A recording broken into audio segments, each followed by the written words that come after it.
Okay, so we're at Let's Golf. I'm very privileged to have Matthew James. Thank you. Callaway staff, also custom club fitter and does product training. Yep. So today we're testing the new MD4 wedge. Absolutely. Okay, yep. So let's crack on with the technology then. Okay. You tell us about what is new with MD4. There's some exciting new Sure. features, right? Yeah, there are, absolutely.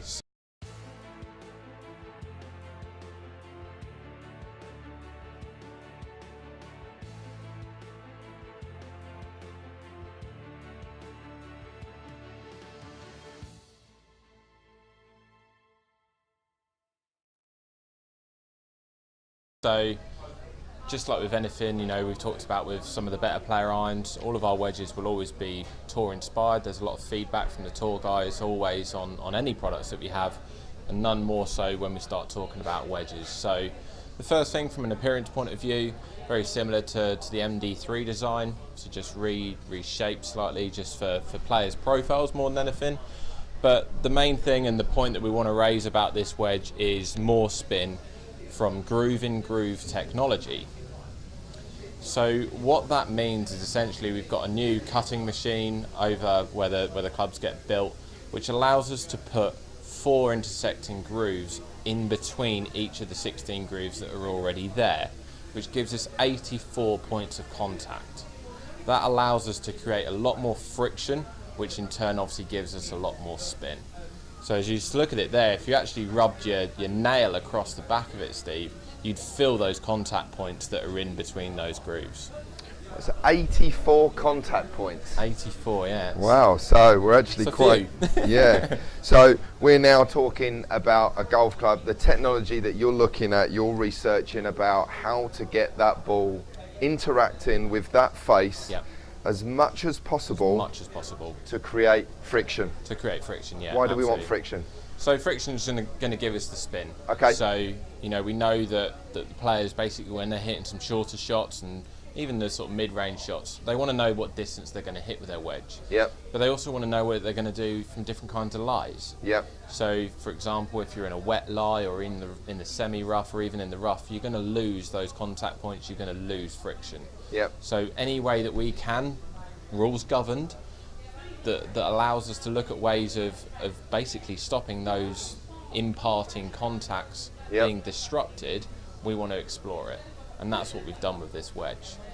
So it is about creating more spin, which then in turn allows the player to be a little bit more aggressive on those kinds of shots. Yeah, okay. And then obviously friction maybe just allows the player to control the launch. Yeah, so it holds the ball on the face and just keeps it down initially a little bit as well. So, you know, it's great to see obviously companies innovating and creating, you know, technology in wedges. I mean, you guys, is this quite unique in the industry, this extra groove? Absolutely, yeah. We've seen it in the past where grooves have been milled into the head. Yep. You know, some of our competitors have looked at that, but these actually protrude the head. So they sit outwards. So if you imagine a normal groove, you've got a flat face, the groove dips in. Yep. In between our grooves, the internal grooves actually protrude the head, so they sit upwards. Okay.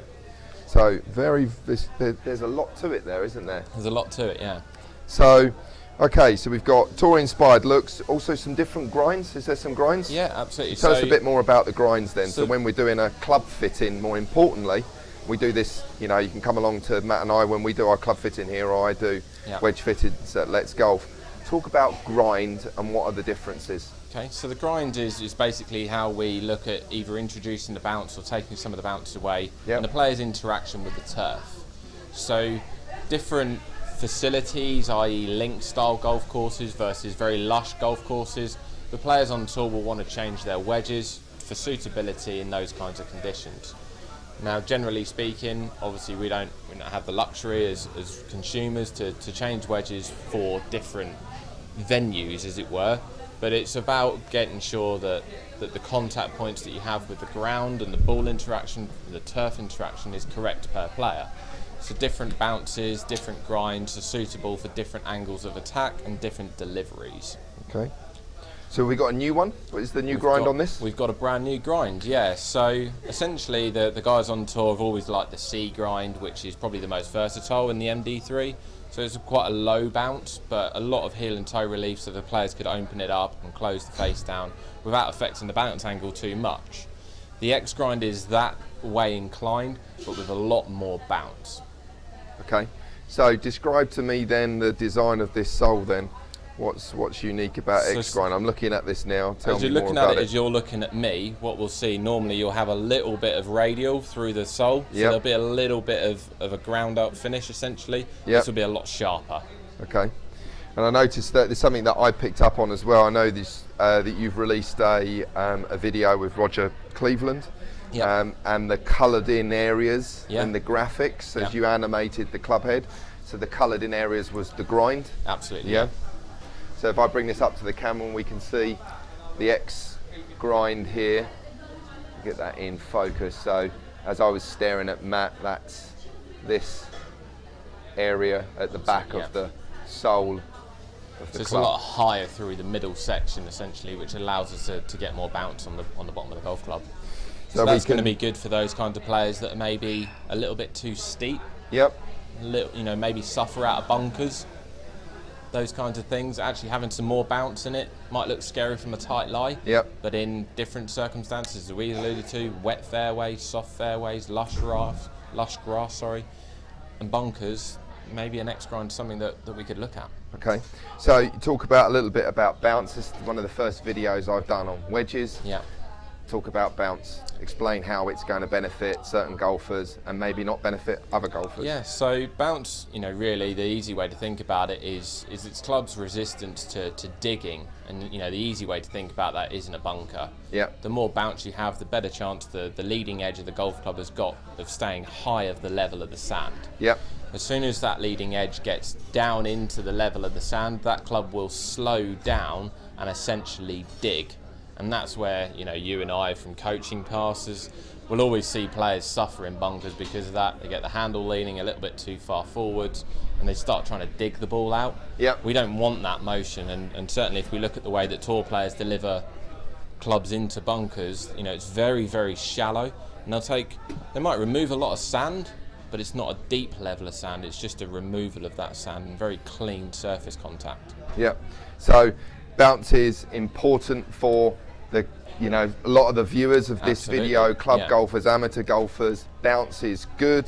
It's going to help them. Bounce is your friend. Control the interaction with the turf. We're not going to take too many of those beaver pelts out and taking more turf than ball and sending the ball up on turf rather than the turf after the ball.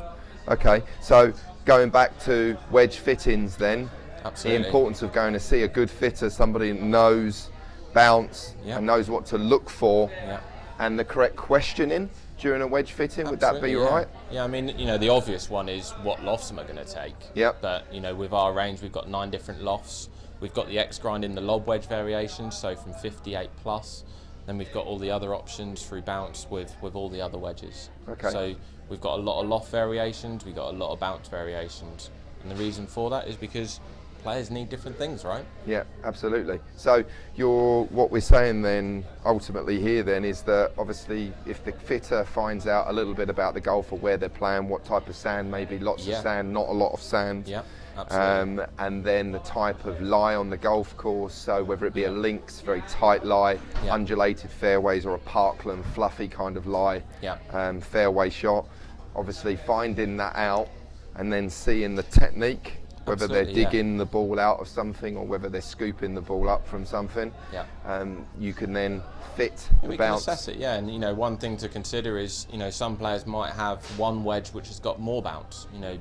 Some of the transitions and the trends on tour is that their mid wedge, or their sand wedge as it might be known now, will tend to have maybe a little bit more bounce on it, and they might have a lob wedge with less. Because with the lob wedge, they might want to play those skyrocket Phil Mickelson lob style shots. So actually just seeing a little bit less bounce is an option to those. It's just about all those choices, validating all those choices and making sure that there's reasoning behind it. Okay, good. So we hit some shots? Let's.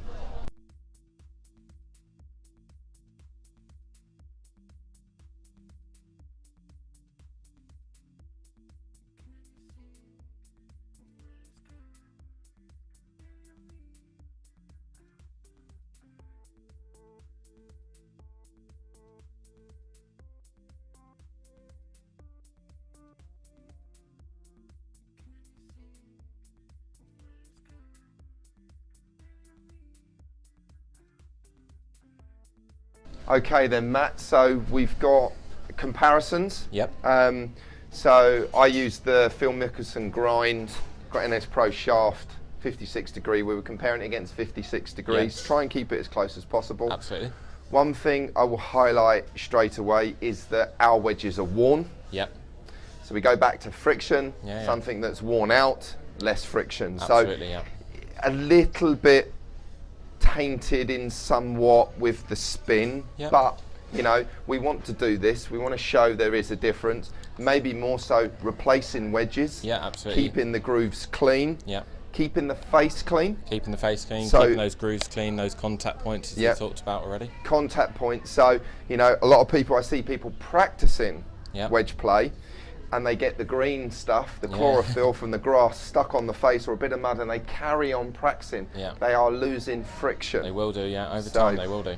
And it's exactly the same when you wear out the face and you get that burn mark in the middle. Effectively, you are removing the club's ability to create friction. Absolutely, yeah. Okay, so a little bit here then, loss of friction with our irons, but let's compare what we've got against the new MD4. Yeah. So if you want to talk about some of the pillars and the numbers here, talk us through the difference. Yeah, it's like we said at any point, you know, we were hitting or trying to hit a 75-yard shot here, so a shot that actually carried 75 yard was the task that we kind of set ourselves. You can see that, you know, with either club, there's very little difference in that between both of us. And it you know, for a club like this, it's got to come back to those feels, it's got to come back to those desires of what kind of shot you want to see. I think, you know, one thing that you've alluded to as well is just having that confidence almost in a new wedge. You know it's going to stop. And my wedges are probably a little newer than yours. You know, my current gaming wedge is probably a little newer in the forged wedge style. Yep. You've probably had yours there a little longer, and you can see that, you know, you do see a massive spike there in spin. Yeah. You know, we are in a clean environment as well. So, you know, maybe if we go out into some different conditions, if that would allow us to do so, that 1,000 revs difference in spin, you're certainly going to see that. Yeah. You know, from some different lines. We're in a clean environment here. Yeah, you know, there's massive, isn't it? That's huge. You know, and for no real difference in the other pillars, there's a little bit of a difference in the launch. Yeah. But actually, you know, as we were talking to, it's something that you quite like seeing. Yeah. That lower launch. Yeah, huge amount of backspin more. Couple of degrees lower launch, which I like. I felt that this shaft gave me a little bit more ball speed. It can't be head technology, it's not cut face or anything. That's it, no. So actually the shaft was giving me a little bit more zip in the golf ball, which then got my carry distance. I don't think you chose my favourite distance. No. 75 is definitely not my optimal and not my go-to, but it brought me closer to the carry distance that we was asking. So. You know, and does that stem from, like you say, was it feeling like it was quicker? Yeah. Or was it the fact that you knew it was spinning a bit more and you were maybe trying to hit it a little bit harder to get it to that distance? You know, there's probably 1,000,001 questions and 1,000,001 answers to it, but the evidence there for you is you're actually getting it closer to that mark. Yeah. You know, the clear point there is as well, if we were playing very quick, very hard link style greens, the difference between you carrying it 70 yards and finishing at 74, you're carrying it 72 and finishing it at the same point. Yeah.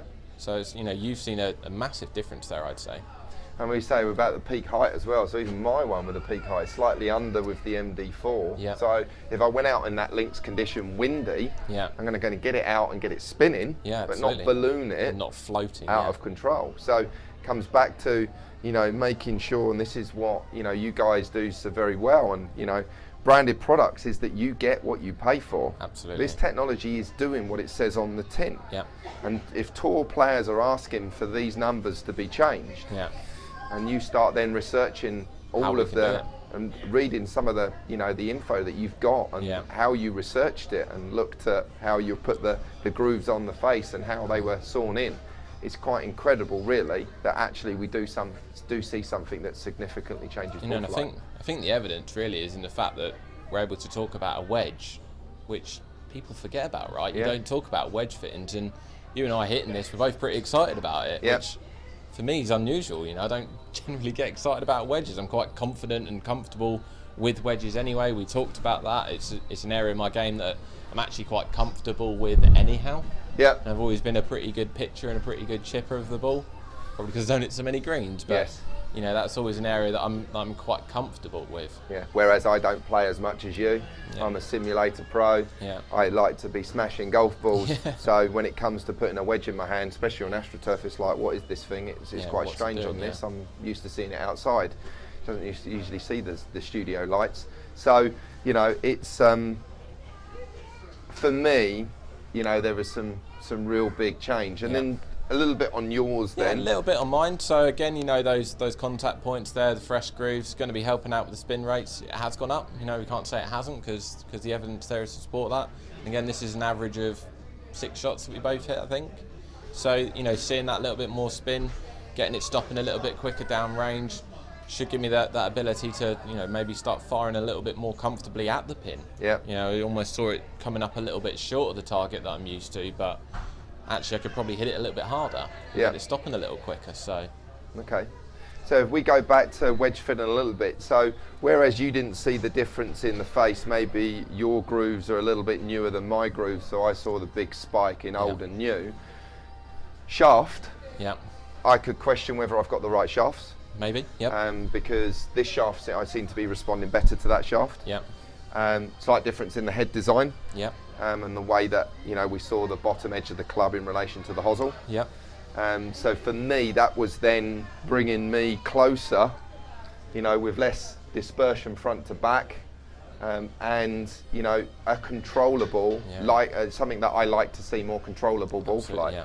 So something forgotten is shaft and head, making sure that you get the two right, because that balance point or kick point in the shaft may well depend on how you release the head and how you dig in, whether you're holding the head through the ball with shaft lean or you're releasing shaft lean.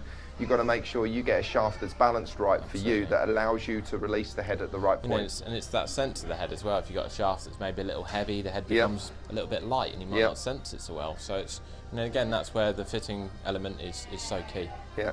So whether they're down here in local counties, coming down to Let's Golf, we do, you know, at least 2 if not 3 fittings, joint fittings each year. I do fittings daily here as well. Get in contact with me through the channel.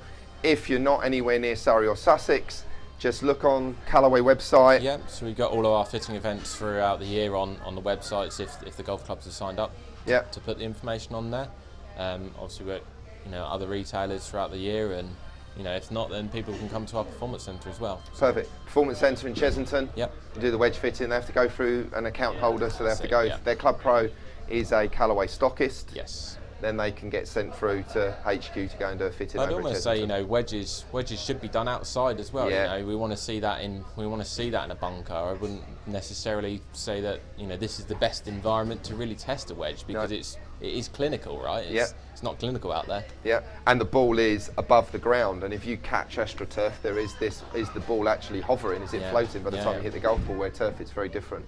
So yeah, absolutely. You know, go into one of your wedge fitting days. At their local club with their Callaway stockist, checking out the new MD4 on the turf, in the sand, and seeing then really if they can measure it and get actuals, and then actually having something to quantify and measure it properly. Excellent. So new MD4, very exciting product. Looks like I'm going to be gaming this club this year. Think you possibly, maybe? Not sure. Not sure. Just not enough in it for you. It's a looks thing as well. I'm so used to the forged wedge that I have now, which is those clean lines, the, you know, very square profile. MD3 is very round in its design, as is this, and I'm just used to what I've got now. So looks, and obviously the ball data, making sure the ball travels how you want it to travel, is for you to be looking at when you go to your wedge fitting. Absolutely. Thank you, Matt. Thanks, Steve.